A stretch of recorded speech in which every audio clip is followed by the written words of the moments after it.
ದಕ್ಷಿಣ ಕನ್ನಡ ಜಿಲ್ಲೆಯಲ್ಲಿ ಉರಿ ಬಿಸಿಲು ಏರಿಕೆ ಆಗ್ತಾನೆ ಇದೆ. 40 ಡಿಗ್ರಿ ಸೆಲ್ಸಿಯಸ್ಗಿಂತಲೂ ಕೂಡ ಹೆಚ್ಚಾಗ್ತಾ ಇದೆ ತಾಪಮಾನ. ಕರಾವಳಿಯಲ್ಲೂ ಹೆಚ್ಚಾಯಿತು ಹೀಟ್ ವೇವ್. ಆತಂಕ ಹೆಚ್ಚಾಗ್ತಾನೆ ಇದೆ. ದಿನೇ ದಿನ ಕೂಡ ಬಿಸಿಲಿನ ತಾಪ ಹೆಚ್ಚಾಗ್ತಾ ಇರೋದ್ರಿಂದ ಆರೋಗ್ಯಾಧಿಕಾರಿಗಳಿಗೂ ಕೂಡ ಕಳವಳ ಹೆಚ್ಚಾಗ್ತಾ ಇದೆ. 40 ಡಿಗ್ರಿ ಸೆಲ್ಸಿಯಸ್ಗಿಂತಲೂ ಕೂಡ ಅಧಿಕ ತಾಪಮಾನ ಕಂಡು ಬರ್ತಾ ಇರೋದು ಕರಾವಳಿ ಜನರಲ್ಲೂ ಕೂಡ ಹೀಟ್ ವೇವ್ನ ಆತಂಕ ಶುರುವಾಗಿದೆ. ಇನ್ನು ಆರೋಗ್ಯ ಅಧಿಕಾರಿಗಳು ಕೂಡ ಕಳವಳ ವ್ಯಕ್ತಪಡಿಸಿದ್ದಾರೆ.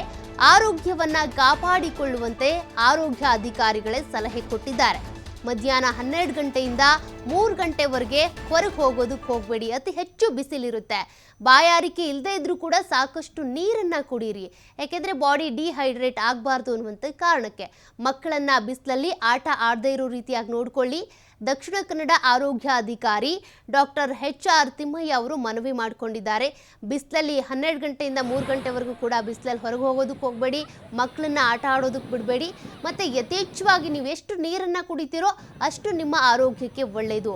ಬಾಯಾರಿಕೆ ಆಗದೇ ಇದ್ರೂ ಕೂಡ ನೀರು ಕುಡೀರಿ ಅಂತ ಸಲಹೆ ಕೊಟ್ಟಿದ್ದಾರೆ. ಕಳೆದ 2 ದಿವಸಗಳಿಂದ ನಮ್ಮ ಜಿಲ್ಲೆಯ ತಾಪಮಾನ 40 ಡಿಗ್ರಿ ಆಸ್ಪಾಸ್ನಲ್ಲಿ ಬರ್ತಾ ಇದೆ.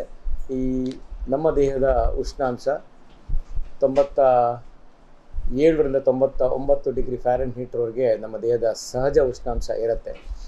99ಕ್ಕಿಂತ ಹೆಚ್ಚು ಹೋದಲ್ಲಿ ಸಾಮಾನ್ಯವಾಗಿ ದೇಹದ ಅಂಗಾಂಶಗಳು, ಜೀವಕೋಶಗಳು ತಮ್ಮ ದೈನಂದಿನ ಯಥಾ ಕಾರ್ಯವನ್ನು ನಿರ್ವಹಿಸೋದು ಕಷ್ಟ ಆಗುತ್ತೆ ಹಾಗೂ ಆರೋಗ್ಯದಲ್ಲಿ ತೀವ್ರ ವ್ಯತ್ಯಯ ಆಗುವ ಸಾಧ್ಯತೆ ಹೆಚ್ಚಾಗುತ್ತೆ.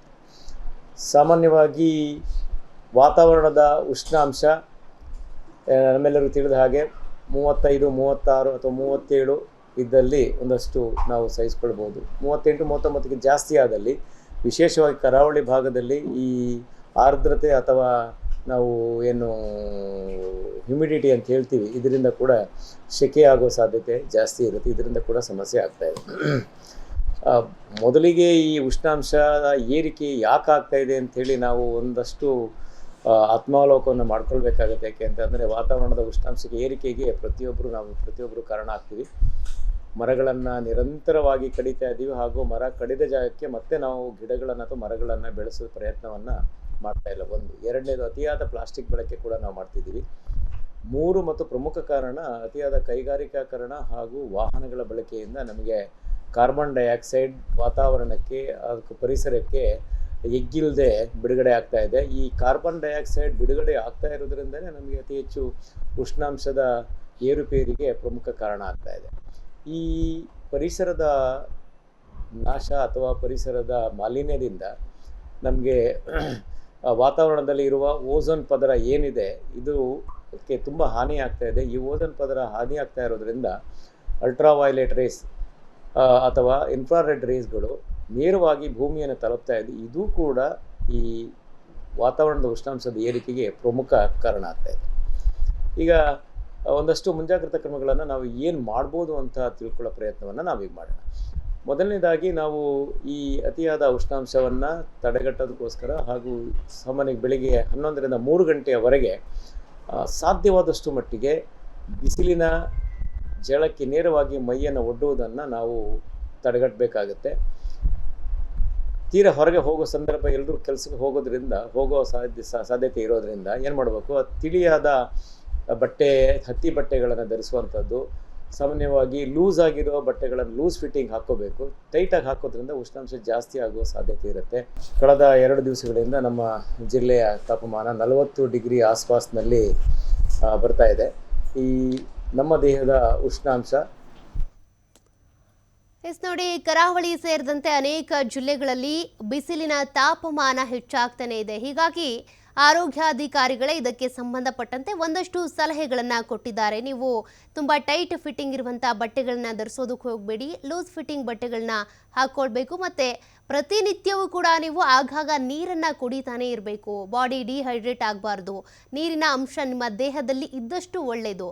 ನಿಮ್ಮ ಈ ಉಷ್ಣತೆ ನಿಮ್ಮ ವಾತಾವರಣದಲ್ಲಿ ಹೆಚ್ಚು ಆಗ್ತಾ ಇದೆ ಅಂತ ಅಂದರೆ ನೀವು ಹೊರಗಡೆ ಹೋಗೋದಕ್ಕೆ ಹೋಗಬೇಡಿ. 12ರಿಂದ 3 ಗಂಟೆವರೆಗೂ ಕೂಡ ಆ ಬಿಸಿಲಿನ ತಾಪಮಾನ ಏರಿಕೆ ಆಗ್ತಾನೆ ಇರುತ್ತೆ. ಹಾಗಾಗಿ ಹೋಗಬೇಡಿ ಅನ್ನುವಂಥ ಎಚ್ಚರಿಕೆಯನ್ನು ಕೊಟ್ಟಿದ್ದಾರೆ. ಅದೇ ರೀತಿಯಾಗಿ ಒಂದಷ್ಟು ಹಣ್ಣು ತರಕಾರಿಗಳನ್ನು ತಿನ್ನಬೇಕಾಗುತ್ತೆ. ನಿಮ್ಮ ಆರೋಗ್ಯವನ್ನು ನೀವೇ ಕಾಪಾಡ್ಕೊಳ್ಬೇಕಾಗುತ್ತೆ ಅಂತ. 36, 37, 38 ಈ ತಾಪಮಾನವನ್ನು, ಇಷ್ಟು ಡಿಗ್ರಿ ಸೆಲ್ಸಿಯಸ್ ತಾಪಮಾನವನ್ನು ತಡ್ಕೊಳ್ಬಹುದು. ಅದಕ್ಕೂ ಹೆಚ್ಚಿನ ತಾಪಮಾನ ಬಂದಂಥ ಸಂದರ್ಭದಲ್ಲಿ ಈ ಒಂದು ಆರ್ದ್ರತೆ ಕಾಣಿಸ್ಕೊಳ್ಳುತ್ತೆ, ಹೆಚ್ಚಾಗಿ ಅನಾರೋಗ್ಯ ಶುರುವಾಗುತ್ತೆ. ಹಾಗಾಗಿ ಆ ರೀತಿಯ ಸಮಸ್ಯೆಗಳು ಬರಬಾರ್ದು ಅಂತ ಅಂದರೆ ಉರಿ ಬಿಸಿಲಿನಲ್ಲಿ ನೀವು ಹೊರಗೆ ಹೋಗಬೇಡಿ ಅಂತ ಎಚ್ಚರಿಕೆ ಕೊಟ್ಟಿದ್ದಾರೆ. ಮತ್ತಷ್ಟು ಡೀಟೇಲ್ಸ್ ಕೊಡ್ತಾರೆ ಪ್ರತಿನಿಧಿ ಆದಿತ್ಯ. ಈಗಾಗಲೇ ಕರಾವಳಿ ಭಾಗದಲ್ಲಿ ತಾಪಮಾನ ಏರಿಕೆ ಹೆಚ್ಚಾಗ್ತಾನೆ ಇದೆ, ಹೀಗಾಗಿ ಆರೋಗ್ಯದ ಮೇಲೆ ಪರಿಣಾಮ ಬೀರುತ್ತೆ ಅನ್ನುವಂಥ ಕಾರಣಕ್ಕೆ ಆರೋಗ್ಯಾಧಿಕಾರಿಗಳೇ ಒಂದಷ್ಟು ಸಲಹೆಗಳನ್ನ ಕೊಟ್ಟಿದ್ದಾರೆ. ಹೇಗಿದೆ ಈಗ ಅಲ್ಲಿನ ವಾತಾವರಣ, ಜನರು ಏನಂತಾರೆ, ಪರಿಸ್ಥಿತಿ ಹೇಗಿದೆ? ಸೌಖ್ಯ, ನಿಜಕ್ಕೂ ಕೂಡ ಈ ಒಂದು ಚಳಿಗಾಲದ ಹೊತ್ತಲ್ಲೂ ಕೂಡ ಮಂಗಳೂರು ಭಾಗದಲ್ಲಿ ಸಾಕಷ್ಟು ಬಿಸಿಲಿದೆ. ಪ್ರಮುಖವಾಗಿ ಈ ಬಿಸಿಲಿನ ಒಂದು ತೀವ್ರತೆಯನ್ನ ಅರಿಯದೆ ಏನು ಸಾಕಷ್ಟು ಪ್ರವಾಸಿಗರು ಬರ್ತಾ ಇದ್ದಾರೆ, ಅವರಿಗೆ ಬಹಳ ಸಂಕಷ್ಟವಾಗ್ತಾ ಇರುವಂತಹ ಘಟನೆಗಳು ನಡೀತಾ ಇದೆ. ಪ್ರಮುಖವಾಗಿ ಕರಾವಳಿಯ ಉಡುಪಿ, ದಕ್ಷಿಣ ಕನ್ನಡ, ಕಾರವಾರ ಈ ಭಾಗದಲ್ಲಿ ಸುಮಾರು 40 ಡಿಗ್ರಿಗೂ ಅಧಿಕ ಒಂದು ತಾಪಮಾನ ದಾಖಲಾಗಿರುವಂತದ್ದು. ಇದು ಹೀಟ್ ವೇವ್ ಅಂತ ಹೇಳಲಾಗ್ತಾ ಇದೆ. ಈ ಹೀಟ್ ವೇವ್ ನಿಂದಾಗಿ ಕಳೆದ ಬಾರಿ ಕೂಡ ಬೇಸಿಗೆ ಕಾಲದಲ್ಲಿ ನಾವು ನೋಡ್ತಾ ಇದ್ವಿ, ಆದರೆ ಅದು ಏಪ್ರಿಲ್ ಮೇ ಟೈಮ್ ನಲ್ಲಿ ಸಾಕಷ್ಟು ಸಮಸ್ಯೆನ ಇಲ್ಲಿ ನಿರ್ಮಾಣ ಮಾಡಿತ್ತು. ಅಂದ್ರೆ ಪ್ರಮುಖವಾಗಿ ಶಾಖಾಘಾತ ಆಗುವಂತದ್ದು, ಬಿಸಿಲಿಗೆ ಹೋಗೋದಕ್ಕೆ ಸಾಧ್ಯವಾಗದಿರುವಂತದ್ದು, ಸಾಕಷ್ಟು ಸ್ಕಿನ್ ಇನ್ಫೆಕ್ಷನ್ಸ್ ಎಲ್ಲ ಸಂಭವಿಸ್ತಾ ಇದ್ದಂತಹ ಘಟನೆಗಳು ಈಗ ಇದು ಸಂಭವಿಸ್ತಾ ಇರುವಂತದ್ದು. 40 ಡಿಗ್ರಿಗಿಂತ ಅಧಿಕ ತಾಪಮಾನ ಇದೆ. ಹೀಗಾಗಿ ಜಿಲ್ಲಾಧಿಕಾರಿ ಕೂಡ ಒಂದು ಎಚ್ಚರಿಕೆಯನ್ನ ನೀಡಿದ್ದಾರೆ, ಮಧ್ಯಾಹ್ನ ಉರಿ ಬಿಸಿಲಿಗೆ ಹೋಗಬಾರ್ದು ಅಂತ.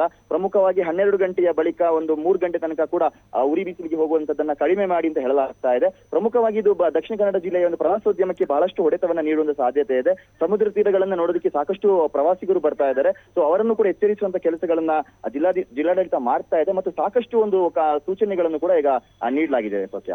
Okay, thank you Aditya ಡೀಟೇಲ್ಸ್ಗೆ.